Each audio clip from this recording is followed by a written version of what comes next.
Seorang kakek berusia 75 tahun terjebak dalam kebakaran sebuah penginapan kelas melati di kota Tebing Tinggi, Sumatera Utara. Beruntung korban selamat setelah bertahan di teras lantai 3 gedung. Kebakaran terjadi di penginapan Bahagia di Jalan Letjen Suprapto, Kelurahan Pasar Gambir, Kecamatan Tebing Tinggi, Kota. Menurut saksi mata, api berasal dari salah satu kamar di lantai 2 gedung dan kemudian merambat ke kamar lainnya. 5 unit mobil pemadam kebakaran dari Dinas Pemadam Kebakaran dan Penyelamatan Pemkot Tebing Tinggi diturunkan ke lokasi. Api baru dapat dipadamkan setelah petugas berjuang selama 2 jam.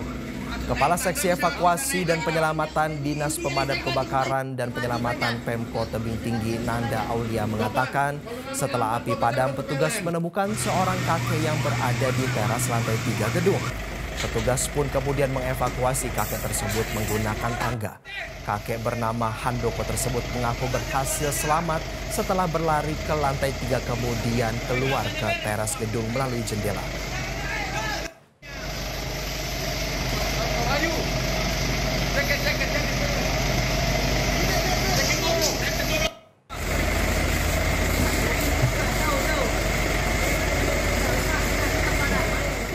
Jelajahi cara baru mendapatkan informasi. Download Metro TV Extend sekarang.